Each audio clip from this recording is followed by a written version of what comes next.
Hey everyone, Joe here from ActionX. Welcome to What's on the Tube, but welcome back if this is your 5th Season 2 episode review for Walker. It's been 2 weeks. It's been a long 2 weeks because Thanksgiving break, so things were a little bit out of order for us since normally it's the first time period where we didn't take a hiatus. Yeah, we slowed down a little bit. So this last couple of weeks kind of felt like my hiatus a little bit. I was focusing more on my family and my friends, taking some needed time for myself, as well as, focusing on stuff for later on the channel, for next year and such. So it wasn't entirely a break, but I definitely did slow down being on camera for a little bit. It's going to ramp up a little bit more as we approach the final episodes for this month and this year. And then, of course, I'm already teeing up plans for 2022. Also, if you're wondering, the audio quality is a little bit different. So I don't know what happened. I recorded the Shang-Chi review a couple days ago for the DVD unboxing. And for some reason, after that review, the microphone just stopped working. So I'm currently in the process of either trying to get a new microphone for myself, waiting for George to get a new microphone so that he can give me back my secondary microphone, which is the exact same thing. It's just I just gave it away to him for the time being while he was still operating from, with quarantine and such last year.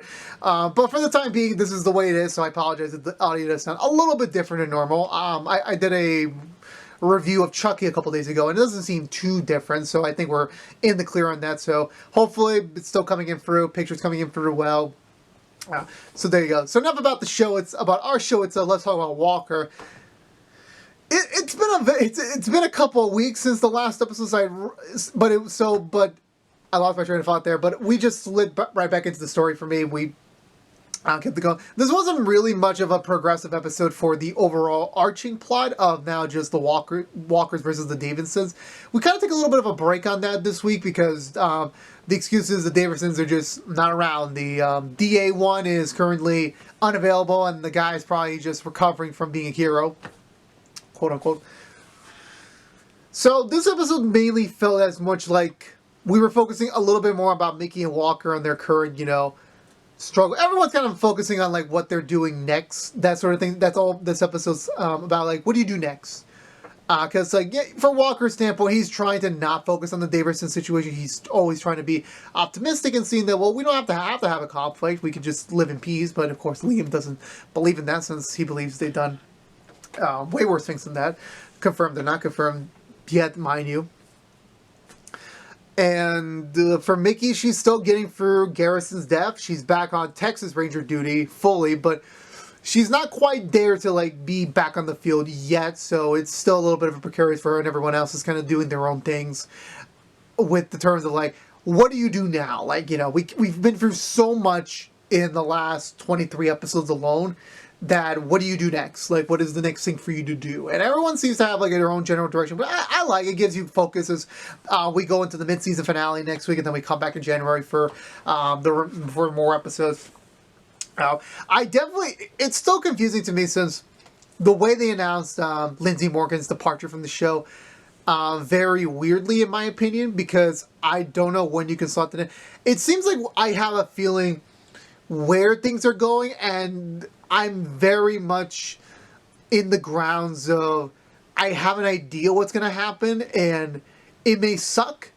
It may be sudden, but at the end of the day, it's all about what the actress wants and what her personal decisions are. Because at the end of the day, when you're doing these sort of shows, you kind of go into them. It's well, they need my presence for the character. So if they don't have my presence, how do they do the show? Which, it makes sense. I'm not really surprised by it, but it just makes it a little bit difficult for me to imagine. How do you, and I just realized the light's facing the wrong way. How do you realize that, how do you write it off? And they're definitely giving more hints, and they seem to be kind of it's weird because they're trying to continue what they were, I think, planning for Mickey for overall in season 2, but then at the same time, you kind of get to those motions of they're kind of really kind of fastening a little things up to kind of leave it at she's just gonna go off. But let's go for the butcher recap and talk about this week's episode of Walker, since I'm just pandering on a little bit more because it's been a bit of hot minute for me. So we begin with where do we begin with? Damn, this episode coming back off the game really. Oh yeah, Walker's heading over to the Texas Ranger base, bringing over some breakfast tacos, which I'm like, that sounds pretty damn good right now. A little bit of nice fried tortilla, some ground beef, some onions, a little bit of peppers, be a little cayenne pepper. Sounds pretty damn good right now. But I already ate dinner, so no food for me.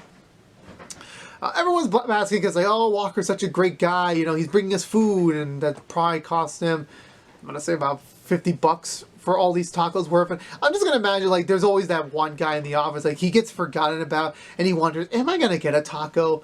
Is that how it's gonna be today? My worriness is if I don't get a taco, what does this mean for me? Does it mean that I am not popular enough to get a taco? Who knows? Mickey's still stuck on desk duty because of Captain James's order. She doesn't think she's quite ready for active service yet, so she's kind of summing it out. Walker's doing his best to try and convince James to get her back out there, but it's still not approved yet. Still not yet. But Walker detects a little bit of aroma for James. Got a little bit of cologne on. For any apparently late 30s, early 40s men, when you have cologne on and you're single, it must mean you're dating again. To James' name, I was like, we just started. It's still too new. Don't read too much into it. But Walker, right? He wants to get involved. He wants to know, when do I meet her? Like, hey, come back to the sidestep. I'll give you some free drinks. I'll give you some free food. Walker owning a restaurant, man, it's probably the best tool you could use to make friends. It probably is. And also to meet women, but that's a different story and a different show.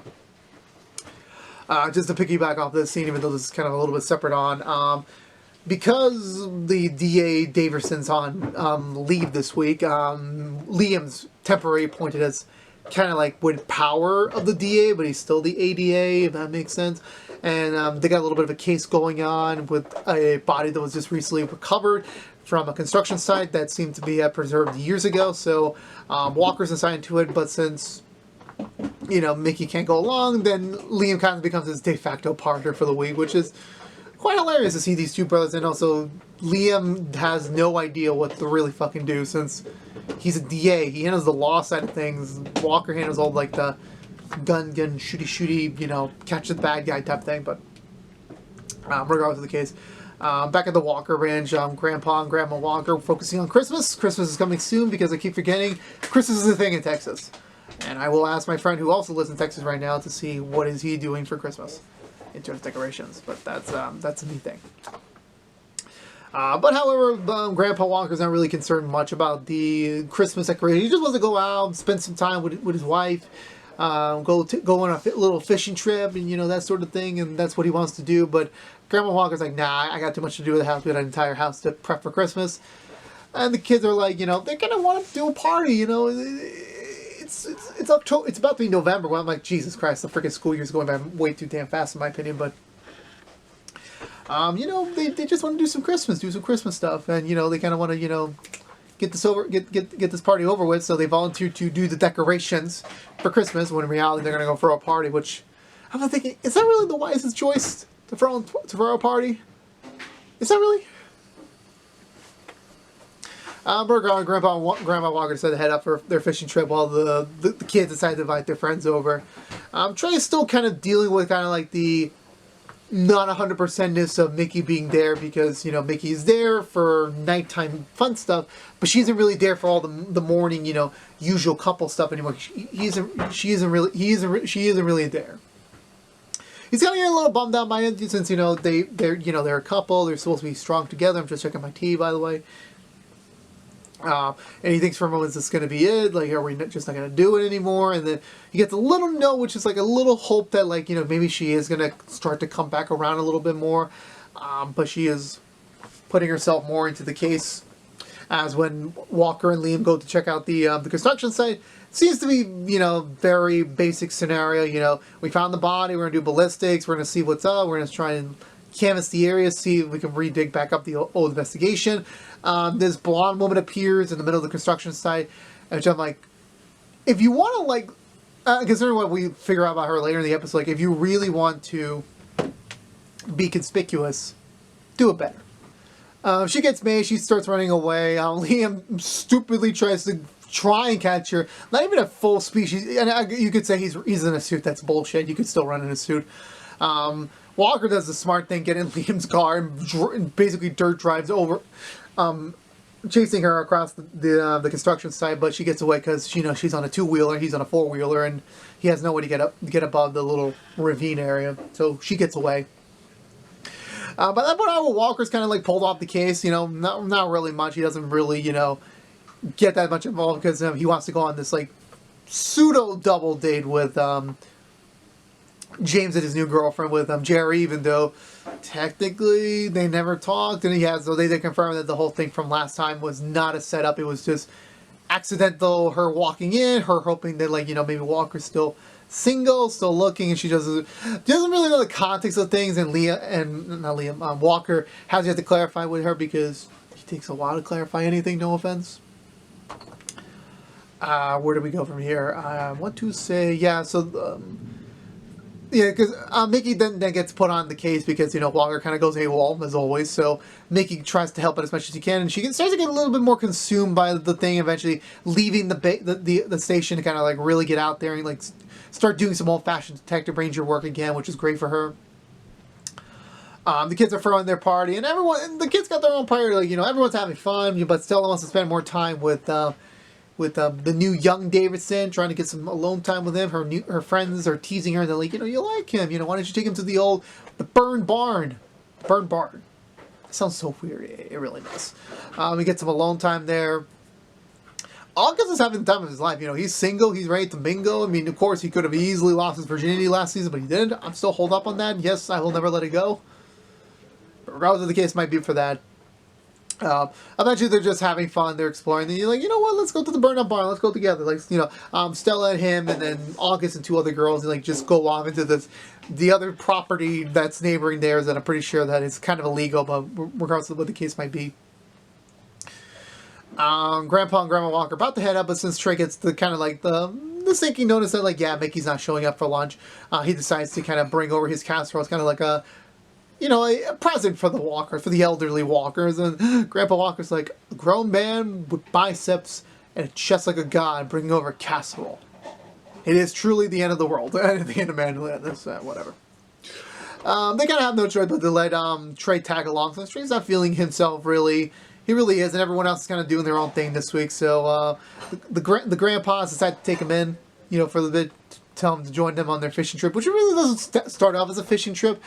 Apparently, Grandpa Walker did listen to Grandma Walker last time about potentially moving on from the farm, moving on from the ranch, and kind of retiring somewhere a little bit more quiet, a little bit more less project management like.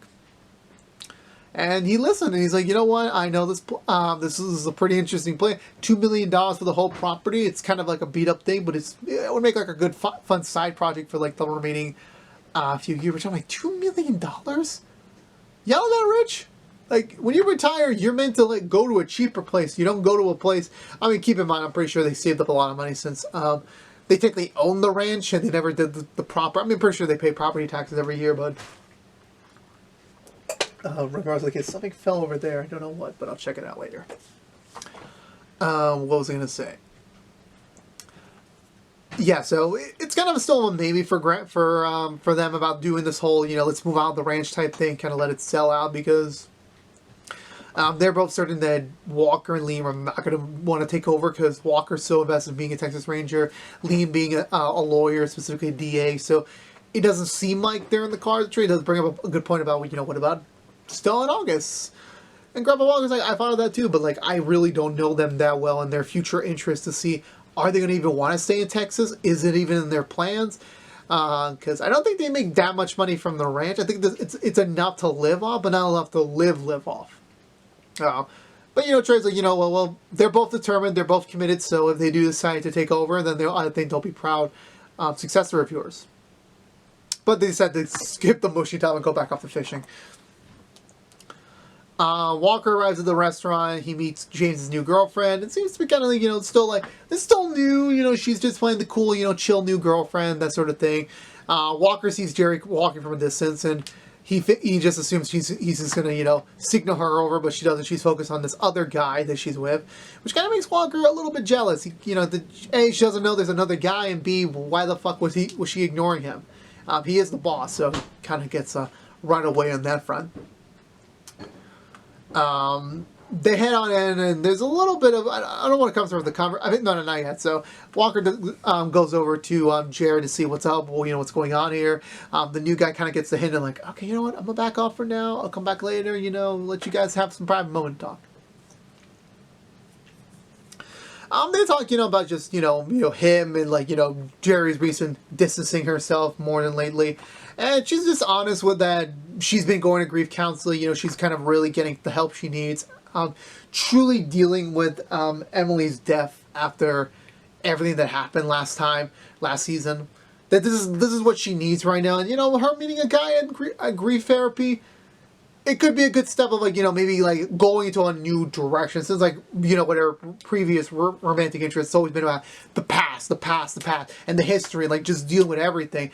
Then maybe it's nice to like, have a nice clean slate with someone, someone that doesn't know you, someone who like, I'm sure in due time you'll eventually find out, but it isn't something like you're constantly reminded. It's like, okay, here's what I did. This is my past. I want to work on my future. That's how it should go. Where do we go? So they talk it out, and like, Walker kind of gets the hint, like, maybe this is necessary. This is needed for her, to kind of like move on and kind of like be a better person. But she's kind of really interested in this dude. She sees it as a potential maybe future boyfriend. Who knows? And again, Walker and Jerry literally after months and months have refused to have a talk about their feelings and their relationship. I mean, come on. How long do you keep that? You're grown-ass adults. You're in your 40s, my dude. Like, talk about it. It's literally not that hard to like, just like. And if your friendship is as strong as it is, having decades of history, it'll be fine. You'll be fine eventually. But Walker gets the hint and leaves him alone, and Walker starts chatting up James's new girlfriend, and starting to learn a little bit more about her, even some things that even James didn't know himself, and that kind of insulted him a little bit, since there's a couple of things that like he didn't know about, and Walker's bringing these up like, that's not her, that's not her. What are you talking about? Turns out she had an ex. And she's still kind of a little pined over for him, so she decides to like literally leave in the middle of the day to go after him, and I'm just like, oof. Walker, you really should let James get his point across in all sense of speaking before you start speaking out about this. You made a very classic rookie mistake, my friend. Stella and the other Davidson kid are walking to the barn.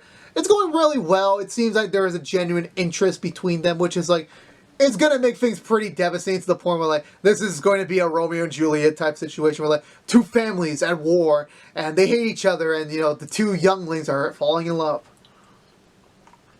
Why couldn't it be a sister? Why couldn't it be a girl so that August can get some love going over here? Because August is becoming kind of more of, like, a player this season.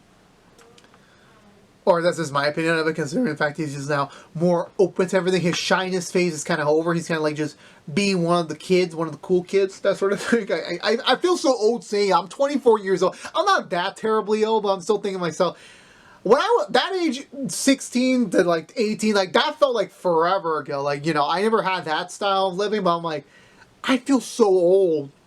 I'm just saying that, like, I'm more further away from my 20s than I am when I was close to my 20s. That's how long ago I'm getting old. So yeah, so they eventually arrive at the barn. Somehow, August and the girls making their first, even though they left second. August starts climbing the barn. It's kind of like as a joke. Like, this is not dangerous. It's safe. I'm good. August busts his ass. He injures his shoulder. Thankfully, he's not bleeding or broken. And it's just a really bad sprain. I'm pretty sure he'll come to play next week. But when he's on the ground, he's kind of like just looking up. He sees this lanyard, and it has the Walker crest on it. Since it was kind of pretty evident that it was a Walker crest since last time they found the map with the original Walker crest. So this is a new mystery for the Walker kids to explore. And obviously, you shouldn't be telling this to like the grandson of the guy that died in this barn, as well as two random girls. You really shouldn't be saying this in front of them, because like now they're gonna get involved. They're gonna be a Scooby-Doo gang, and like like Dr. Strange said in the Spider-Man No Way Home trailer, you gotta Scooby-Doo this crap. I'm done. I'm moving on. No more freaking Spider-Man references. I got 15 more days to go before No Way Home. I could live with it.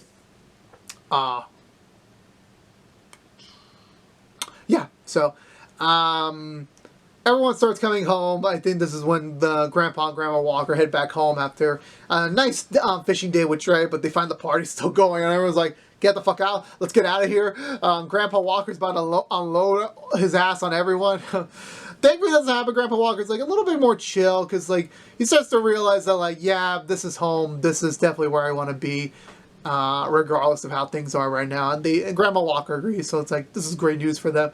But Grandma Walker does punish them like, after this fun game of horseshoes, you're going straight to the saddles. You're gonna clean up some horsey duty, or whatever you want to call it. Then I believe, yeah. So meanwhile, I forgot Liam and Mickey are doing like their own solo investigations of this thing. They're trying to find connections with the dude whose body was discovered. They're trying to find any sort of connection, and then the mysterious woman pops up again. But this time they managed to capture her. Turns out she's the daughter of the guy that was found buried in the concrete. And, you know, a long time ago, he was labeled as a missing person case. And, you know, since then, there was just never any real conviction or clue to kind of, like, label it as otherwise. And it sucked for her since, like, she got this unsolved closure. And then, like, literally less than a day ago, she gets news that, like, no, your dad's found, but he's dead. Like, how do you deal with that? Like, she's kind of going on this rampant of, like, she wants to find out first what happened, what's going on, and then she starts to like mention like about her uncle that like, you know, he was acting strangely, you know, during that time period and then afterwards, and they start to put pieces together like, oh, this is it, he's the guy. So they call over Walker and they bring him over to the house, and it seems like Walker was going to take point on this just to kind of wrap it up, but Walker's like, nah, Mickey, no, you did most of the work in this case, you need to be one to finish it. So it was a great empowering moment for Mickey because, like, you know, she's been very conscious of, like, if she was ready to go back to be a full Texas Ranger again, it seems like with this experience she is ready. So she takes point. They get into the house and they find the daughter already holding the uncle at gunpoint, and the uncle does confess right away that like, yeah, I did kill him.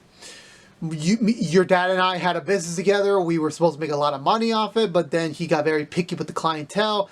Offers dried up, and then eventually he decided to go behind his back to kind of like work out another deal with someone else that's going to be a really big payday for them. And he was trying to like get the startup going, trying to like convince him like this is going to be a big thing. You know, we need this client, but he did not take it so well, and as a result, he decided to kill him because like he just overreacted. Like, you know, what was to do, since if they lose this client, they go under, and that ends both of their livelihood. But it's just, and also here's just a side tangent. This doesn't really have anything to do with Walker, just about business itself. I learned this from my dad a long time ago when he was starting up businesses. When it comes to starting up any sort of new business, you really cannot be picky with your clientele. You really cannot. Because at the end of the day, the startup, like, you need to make money. Because you put a lot of money in to get this business off the ground. You need to start getting money in ASAP to start recouping those costs. So, I don't know their background history, because this is just a one-off character moment, but I'm just saying to yourself, you do not be picky. Make the money, get whatever money you can, and then go on from there.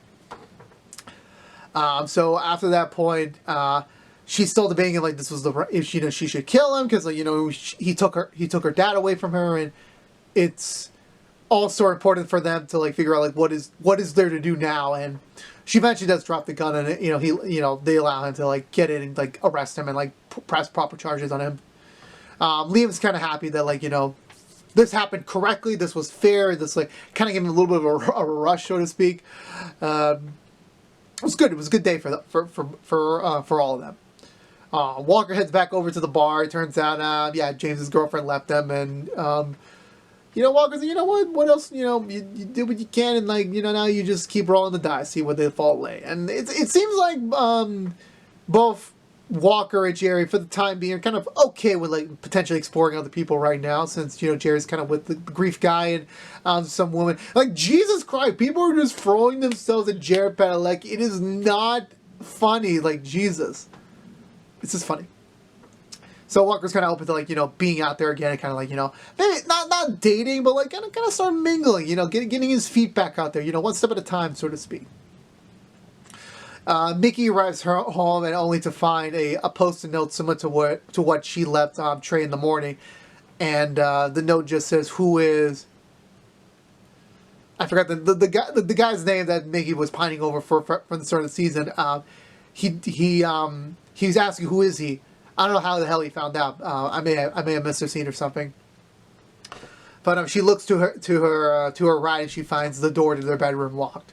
Well, not locked. Well, presumably locked. I'm pretty sure that Trey lives there, and he's not kicking Mickey out because, again, at the end of the day, this was her house originally. But at the same time, look, you need to give me my space, like, until you're ready to, like, really, really, really talk to me. I don't want to talk to you. So that's where the episode ends. As she ponders, like, what do I do now?